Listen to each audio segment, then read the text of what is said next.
Oi, gente! Eu aqui de novo, só que agora é para a gente falar um pouquinho sobre o darwinismo, que são as explicações de Darwin para a evolução. Bom, e aí eu vou ver se eu consigo achar um link para um filme que eu tenho, mas eu não sei se eu vou achar o link disponível no YouTube para vocês, que conta um pouco da história de Darwin, então para quem gosta de biografia é legal. E o filminho é bem interessante, bem produzido. Bom, e aí? Então, enfim, Darwin era um cara de uma família bastante importante, né? Da Inglaterra, com bastante dinheiro, e ele estudou para ser médico. Agora eu não me lembro se o avô dele era médico e o pai dele advogado ou ao contrário. Mas ele viu que ele não dava certo para medicina, ele não gostava de sangue, então ele fala que não era a praia dele, ele conseguiu convencer o pai a permitir que ele estudasse história natural, porque ele sempre foi um cara muito curioso, adorava plantas, animais, adorava a ciência de um modo geral, e aí ele conseguiu estudar história natural. E vale a pena lembrar que ele foi criado, né, ele foi educado no pensamento fixista, de que as espécies eram fixas e imutáveis. Até porque, né, gente, naquela época, ciência, religião, Estado, era tudo muito misturado. Então, seguia-se principalmente o que estava escrito no Gênesis. Olha, as espécies foram criadas, elas são fixas, elas não se modificam. E aí a ciência começou a questionar um pouco isso, né? E o pessoal começou a ver que, são campos que dizem respeito a coisas diferentes, né? Então não dá para ficar misturando isso daí.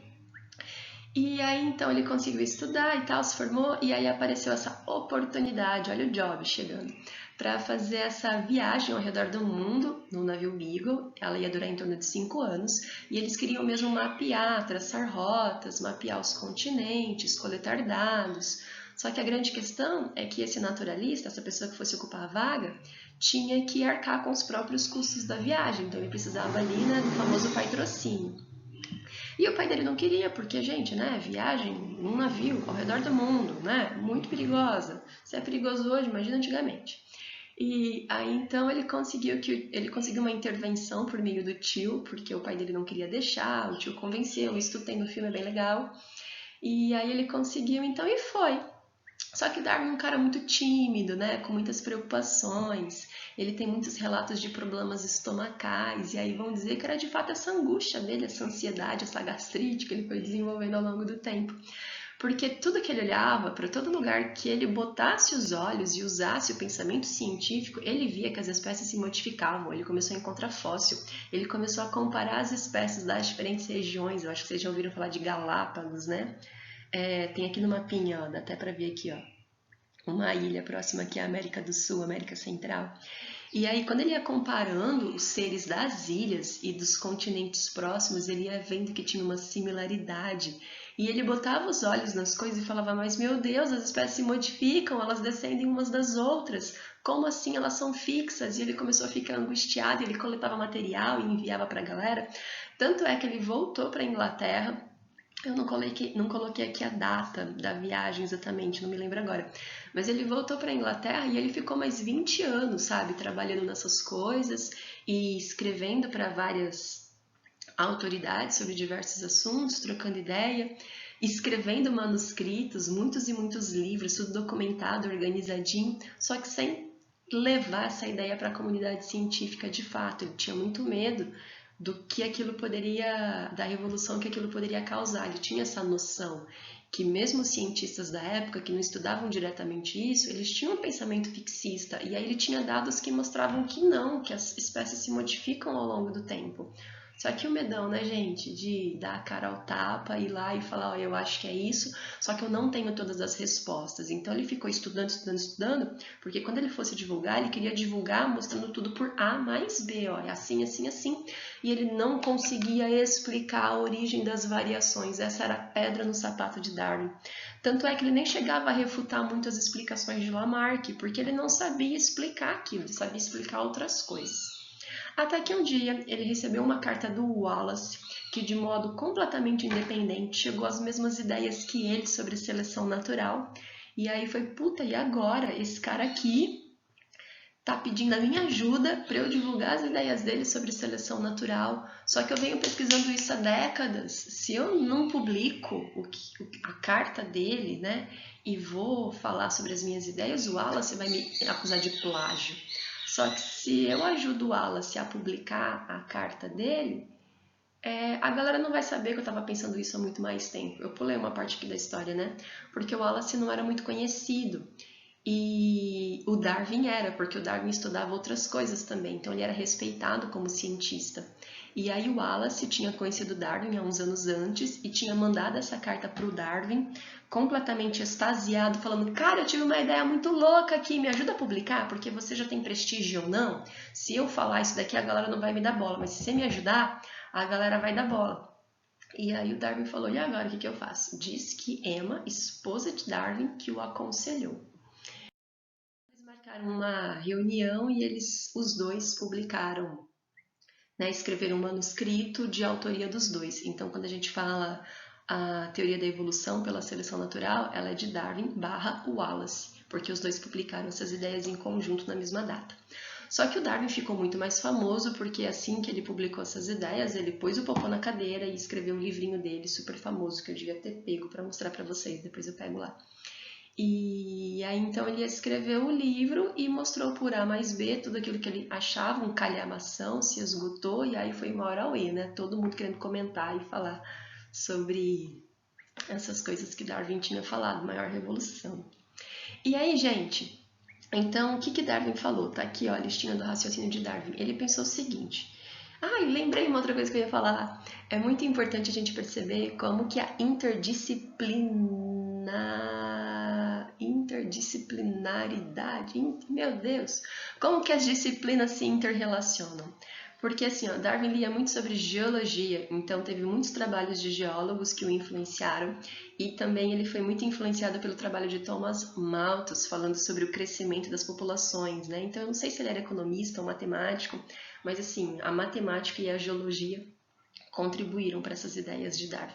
Então ele pensou o seguinte, ó, os indivíduos de uma mesma população, eles são todos diferentes. Então, se um casal tiver dezenas de filhos, esses filhos não são idênticos, é um diferente do outro.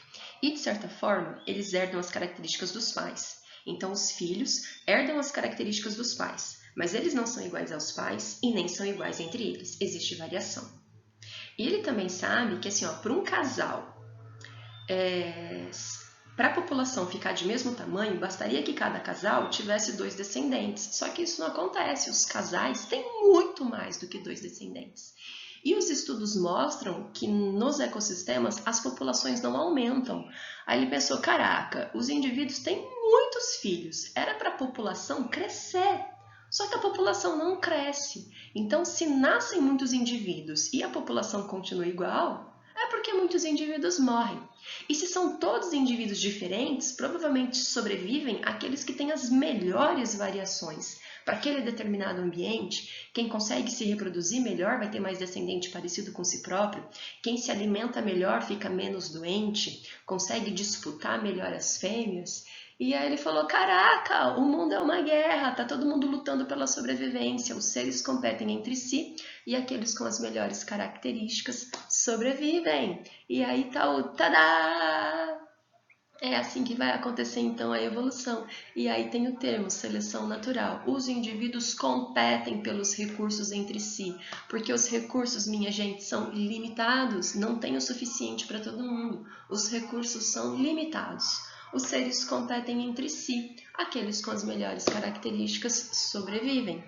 E aí este é o processo da seleção natural. A natureza seleciona positivamente, permitindo a sobrevivência dos mais aptos, e negativamente também, né, levando à morte aqueles que não têm as melhores adaptações. Porque eu quis contar um pouquinho a história de Darwin e tal, e aí esse é o diagrama para resumir pra gente, ó. Então ele vai falar, ó, existe variação, cada um é de um jeito, os indivíduos não são iguais na população, e aquele com as melhores características sobrevivem. E aí, por conta disso, a população vai ficando cada vez mais adaptada, porque vão sobrevivendo aqueles que estão mais aptos. E aí o meio seleciona, então, essas variações. E olha o detalhe, variações casuais. Então, não é porque está ficando mais frio que somente vão nascer indivíduos com mais pelos. Podem nascer também indivíduos com menos pelos. As variações são casuais. E essa é a grande diferença para Lamarck.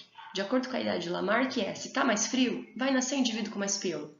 Para Darwin, as variações são casuais. Olha, pode nascer indivíduo com menos pelo. Só que esse indivíduo com menos pelo vai ter mais dificuldade para sobreviver. O com mais pelo sobrevive melhor, porque ele está mais adaptado. E aí é essa a questão. É muito lindo, não é não? E aí coloquei aqui também pra gente ver, ó, aqui para Darwin o ambiente é puta importante, só que por um motivo completamente diferente do motivo de Lamarck. Então recapitula comigo. Para Lamarck o meio é importante porque é ele que direciona a evolução. Para Darwin o meio é importante porque é ele que seleciona. Pode ter um fuzuê aqui, ó. Só que só aquele com as melhores características para aquele ambiente sobreviverão. Entende a diferença? Então, assim, ao longo do processo evolutivo que levou ao surgimento dos pelos brancos em urso polar, por exemplo, Lamarck ia falar, olha, o meio é branco, está nascendo indivíduos cada vez mais brancos, né? Aquela questão da finalidade, porque como o meio é branco, vai nascer indivíduos cada vez mais branco. E agora a gente sabe que não. Olha, pode nascer indivíduo mais branco? Pode. Pode nascer indivíduo mais escuro? Pode. Só que nesse ambiente claro, aquele que vai se camuflar melhor é o mais branco. Ele vai sobreviver melhor. E aí é muito lindo. Coloquei aqui por fim esse quadrinho comparativo, então. O meio ambiente é importante para os dois, só que por motivos completamente diferentes, tá vendo? Então, para Lamarck, o meio é quem vai causar a variação. Os indivíduos vão se modificar por conta da necessidade imposta pelo meio, porque o meio mudou, eu mudo também, para sobreviver. Então, aqui a gente vê que a evolução é toda finalista. Para Darwin, não. Eu não sei o que causa as variações, eu sei que a galera é diferente.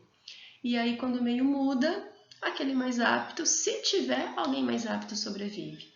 Todo mundo que não tiver adaptações necessárias para sobreviver vai acabar desaparecendo, vai ser excluído do processo evolutivo. E aqui, ó, eu queria essas outras duas ideias. De todos os vídeos, esse vai ficar um mais longo um pouquinho, né? Mas eu queria fechar aqui com vocês esse comparativo entre Darwin e Lamarck. E aí, o gafanhoto é verde porque ele vive na grama? Ou ele vive na grama porque ele é verde? Pausa para pensar. Se você ainda não concluiu, conclui aí. Então, ó, já vou aqui concluir com você. Espero que você já tenha concluído antes. Quando você fala que o gafanhoto é verde porque ele vive na grama, você está falando que é o fato dele viver na grama que fez com que ele ficasse verde. Ele é verde porque ele vive na grama. O fato dele viver na grama verde fez ele ficar verde. Essa seria uma ideia lamarquista. Agora, quando você fala que ele vive na grama porque ele é verde, você está falando que, olha, ele vive na grama porque ele está adaptado, porque ele tem uma característica que permite a sobrevivência. E aí a segunda frase é darwinista. Olha, como a grama é verde e ele pode viver lá. Então ele vive na grama porque ele é verde, ele está adaptado para viver lá. Isso é Darwin. Agora, quando você fala que ele é verde porque ele vive na grama verde, aí isso é Lamarck. Espero que você tenha conseguido perceber a diferença, senão a gente vai conversar ao vivo sobre isso, tá? Fica E aqui, ó, esse cartoon, eu já perdi a referência, eu preciso encontrar onde que isso apareceu exatamente e quando. Mas é um cartoon bem legal também, ele é bem antigo. E ele fala assim, ó, movidos pelo excesso da população, vários animais, essa descrição tinha no cartoon, tá, gente? Eu copiei de lá. Movidos pelo excesso de população, vários animais atiram-se ao mar, realizando assim um suicídio coletivo. Um dos animais, entretanto, possui uma boia. Olha aqui, ó. No cartoon B, algumas criaturas aquáticas jogavam beisebol. Olha o taco! E por acidente, a bola foi lançada à terra.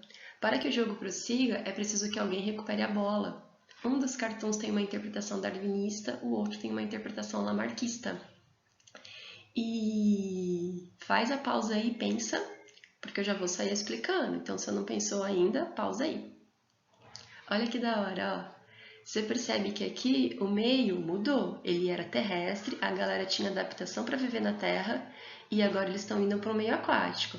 Você vê que a maioria da galera não tem adaptação para sobreviver no meio aquático. Eles vão ser selecionados pela seleção natural, eles serão eliminados. E você vê que tem alguém que já está previamente adaptado. A gente não sabe como que essa variação surgiu, a gente ainda está falando de Darwin, mas a gente sabe que ela existe e que esse daqui vai ser selecionado, ele vai sobreviver.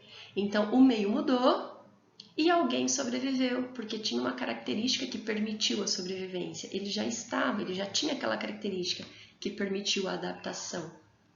E aí, então, isso daqui é Darwin.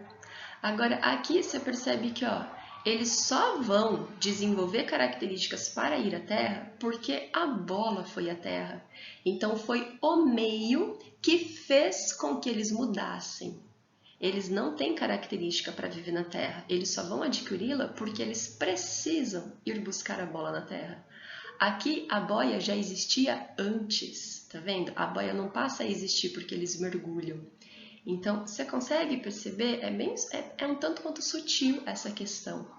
Você vê que para Lamarck a característica surge depois. Olha, esse é o ponto-chave.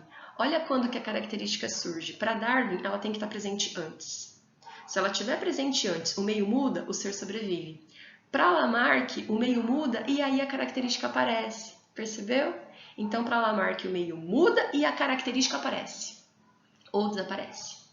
Agora, para Darwin, a característica já tem que existir previamente. Esse é o pulão do gato. Você entender isso, ó, fico muito feliz. E eu coloquei aqui mais duas coisinhas para você pensar. E aí depois a gente discute sobre isso, tá? Não vou te responder não, quero que você pense. Anota a tua resposta e depois no encontro nosso ali ao vivo a gente discute, tá bom? Então é por aí, tô encerrando esse terceiro vídeo. Até mais!